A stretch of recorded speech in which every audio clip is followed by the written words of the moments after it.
Radiotherapy cancer के इलाज के लिए एक नहायत अहम तरीका है। मरीजों की देखभाल को बेहतर बनाने के लिए तहकीक और क्लिनिकल ट्रायल्स किए जाते हैं। ट्रायल्स की मुख्तलिफ अक़साम होती हैं। कुछ ट्रायल्स ये जांचते हैं कि नया इलाज देना कितना महफूज है, जो कि कोई दवा या रेडियोथेरेपी की किस्म हो सकती है, और कुछ मुतालियात में नए इलाज का मुवाजना मौजूदा इलाज से किया जाता है। इसे देखभाल का रिवायती तरीका कहा जाता है। ये वीडियो अमले और मरीजों के साथ मिलकर तैयार की गई है ताकि आपको ये इजाफी मालूमात फराहम की जा सके कि क्लिनिकल ट्रायल्स क्यों अहम हैं और आपके अक्सर पूछे गए सवालात के जवाबात दिए जा सकें। क्लिनिकल ट्रायल्स बहुत अहम हैं क्योंकि हमें मुस्तकबिल के मरीजों के इलाज के बारे में फ़ैसले करने के लिए शवाहिद फराहम करते हैं ताकि आने वाले मरीजों को बेहतरीन देखभाल के इख्तियारात मिल सकें।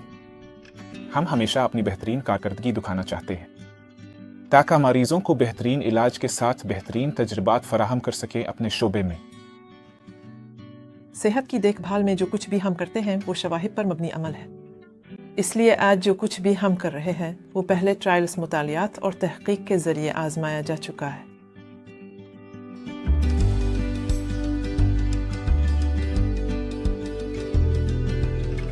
तहकीक अक्सर दो किस्म के मुतालियात पर मुश्तमिल होती है, मुदाखलती और मुशाहदाती।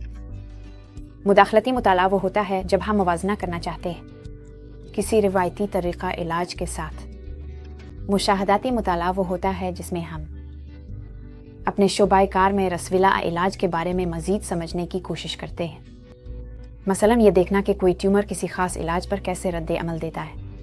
लिहाजा जब हम तहकीक कर रहे होते हैं तो हम हमेशा मरीज़ के इलाज या मवाद निगहदाश्त को तब्दील नहीं करते, बल्कि मज़ीद मालूमात हासिल करते हैं और उससे हमें इलाज और कैंसर के बारे में अपने इल्म को आगे बढ़ाने का मौका मिलता है, और उम्मीद है कि इसके नतीजे में मरीजों के नताइज बेहतर होंगे।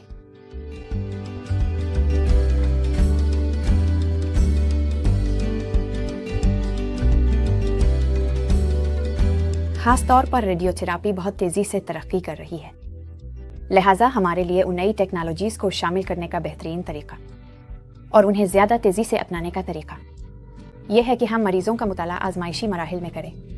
तो इससे हमें यह मालूम करने में मदद मिलती है कि मरीज़ किस तरह रद्दअमल दे रहा है, या फिर तहकीकाती टीम की गहरी निगरानी में यह परखा जा रहा है कि रसूला इलाज पर कैसे रद्दअमल ज़ाहिर कर रहा है, और फिर हम उसका मवाजना उन मरीज़ों से कर सकते हैं जो मियारी इलाज भी हासिल कर रहे हैं। लेकिन हमें एक यकसा मवाजना मिलता है जो वाकई बहुत अहम है, और यह हमें चीज़ें महफूज तरीके से मुतारफ़ कराने की इजाज़त देता है। और यह हम सब के लिए बहुत अहम है कि जब हम मरीज़ों के लिए नए इलाज फराहम कर रहे हो तो वो अच्छी तरह से आजमाए गए हों, और कोई भी नया इलाज जो सामने आता है इसे सख्ती से आजमाया जाना ज़रूरी है। और ये बात अहम है कि जिन किसी भी ट्रायल्स में हम मरीज़ों को शिरकत की दावत देते हैं वो रेगुलेटरी मंजूरियों से गुजर चुके होते हैं और उन्हें इखलाकी बोर्ड ने भी मंजूर किया होता है। हमने मरीजों से पूछा कि उनके सबसे ज्यादा पूछे जाने वाले सवालात कौन से हैं, क्लिनिकल ट्रायल में हिस्सा लेने के बारे में, क्या शिरकत करना रज़ाकाराना है। ट्रायल में हिस्सा लेना मुकम्मल तौर पर रज़ाकाराना है। अगर कोई मरीज़ ट्रायल के लिए अहल है तो हमारी जिम्मेदारी है कि हम इसे पेश करें, लेकिन मरीज़ पर कोई दबाव और जिम्मेदारी नहीं है कि वो लाजमी तौर पर हिस्सा ले। अगर वो साइन अप कर लेते हैं ट्रायल में हिस्सा लेने के लिए, आमतौर पर रजामंदी के फॉर्म पर यह वाज़े तौर पर लिखा होता है कि वो किसी भी वक्त ट्रायल से दस्तबरदार हो सकते हैं और उससे उनके इलाज पर कोई असर नहीं पड़ेगा, और उन्हें यह बताने की भी ज़रूरत नहीं कि वो मज़ीद हिस्सा क्यों नहीं लेना चाहते। क्या मुझे ज़्यादा वक्त देना पड़ेगा? अक्सर मरीज़ ये पूछते हैं कि अगर वो क्लिनिकल ट्रायल का हिस्सा बने तो क्या उन्हें ज़्यादा बार हस्पताल आना पड़ेगा। कुछ मरीज़ों को ये बात बहुत तसल्ली बख्श लगती है कि शायद ट्रायल के दौरान फॉलो अप आम हालात के मुकाबले में ज़्यादा बार होगा। क्या इसमें इजाफी खतरात हैं? कुछ मरीज़ मुझसे पूछते हैं कि क्या ट्रायल में हिस्सा लेना महफूज है, और उन्हें इस बारे में तसल्ली देने के लिए मैं उन्हें यह मालूमात दे सकती हूँ कि क्लिनिकल ट्रायल्स को एक सख्त अमल से गुजरना पड़ता है, और उन्हें इफलाकी कमेटी भी जांचती है ताकि ये यकीनी बनाया जा सके کہ سب کچھ محفوظ ہے اور مریض کے لیے حصہ لینا موزوں ہے۔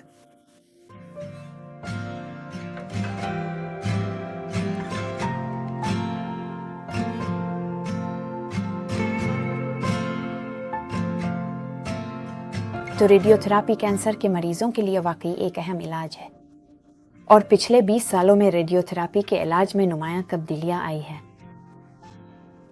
ماضی میں ہم چند شعاعیں استعمال کرتے تھے، یعنی شاید 2 یا 5 ریڈیشن کی شعاعیں، لیکن اب ہم اس قابل ہو گئے ہیں کہ بہت زیادہ شعاعیں دے سکیں، جسے ہم ملٹی بیم تھراپی کہتے ہیں۔ یہ بہت اہم ہے کیونکہ اس سے ہمیں ہدف یعنی ٹیومر کو بہت زیادہ خوراک دینے کی سہولت ملتی ہے، اور ہم ٹیومر کے قریب صحت مند اعضاء کو جتنا ممکن ہو بچا سکتے ہیں۔ اب ہم انہیں دیکھ سکتے ہیں، ان کی حدود مقرر کر سکتے ہیں اور ان تک پہنچنے والی ریڈیشن کی مقدار کو محدود کر سکتے ہیں۔ اس اخری تصویر میں آپ دیکھ سکتے ہیں کہ ہم اس وقت علاج کیسے دے رہے ہیں، اور یہاں آپ دوبارہ نیلے رنگ میں دیکھ سکتے ہیں کہ ریڈیشن کی کم مقدار اب جسم کے بہت کم حصے تک پہنچ رہی ہے، جو کہ ہماری پچھلی تصاویر کے مقابلے میں بہت کم ہے۔ آپ یہ بھی دیکھ سکتے ہیں کہ جیسے جیسے خوراک بڑھتی ہے، سرخ اور پھر پیلے رنگ میں ایک بہت چھوٹا علاقہ ہے جسے بہت زیادہ ریڈیشن کی خوراک کے ساتھ نشانہ بنایا گیا ہے۔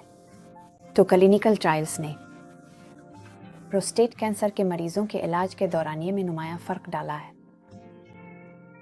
کچھ سال پہلے ہم 37 علاج فراہم کر رہے تھے جو 7 اور آدھے ہفتے میں دیے جاتے تھے۔ ٹرائلز کے نتیجے میں یہ ثابت ہوا کہ کم مدت کا علاج محفوظ طریقے سے دیا جا سکتا ہے اور اتنا ہی مؤثر ہے، اس لیے ہم اب 4 ہفتوں کے کورس کی طرف آ گئے ہیں جہاں 20 علاج فراہم کیے جاتے ہیں۔ پھر کلینیکل ٹرائلز کے نتیجے میں ہم اب مریضوں کے لیے علاج کے بہت مختصر کورس کی طرف بڑھ رہے ہیں، اور کچھ مریضوں کے لیے صرف 1 ہفتے میں 5 علاج کا کورس مؤثر اور محفوظ ہے۔ تو ریڈیو تھراپی میں نمایاں تبدیلی آئی ہے۔ گزشتہ چند سالوں میں کلینیکل ٹرائلز کے نتیجے میں ہم ان مریضوں کے بے حد شکر گزار ہیں جنہوں نے اپنا وقت دیا تاکہ ہم یہ نئی تکنیکیں محفوظ طریقے سے نافذ کر سکیں، اور اب ریڈیو تھراپی کچھ مریضوں کے لیے واقعی ایک مضبوط اور بہترین متبادل بنتی جا رہی ہے جو پہلے سرجری کے بارے میں سوچتے تھے۔ زیادہ تر مریض واقعی بھرپور طریقے سے شامل ہوتے ہیں اور اس بات پر کافی پرجوش ہوتے ہیں کہ وہ تحقیق اور علاج کو کس طرح بہتر بنا سکتے ہیں۔ وہ نہ صرف اپنا علاج بہتر بنانے میں دلچسپی رکھتے ہیں بلکہ مستقبل میں آنے والے دوسرے مریضوں کے لیے بھی اسے بہتر بنانے کی کوشش کرتے ہیں۔ آخرکار جب ہم مریضوں کے ساتھ تحقیق کر رہے ہوتے ہیں تو عین ممکن ہے کہ اس کا فوری فائدہ انہیں نہ ہو، کیونکہ ہم علاج مکمل ہونے کے بعد بھی ممکنہ طور پر ڈیٹا جمع کرتے رہیں گے، لیکن پھر ہم اس ڈیٹا کے نتائج کو مستقبل کے مریضوں کے علاج کے راستوں میں شامل کر سکتے ہیں۔ ابھی اسکین شروع کر رہا ہوں۔ عام طور پر میں اپنے مریض سے کلینک میں یہ کہوں گی کہ ہمارے پاس ایک کلینیکل ٹرائل موجود ہے جو ہمیں لگتا ہے کہ ہمارے موجودہ معیاری علاج سے بہتر ہو سکتا ہے، لیکن ہمیں اس کا یقین نہیں ہے۔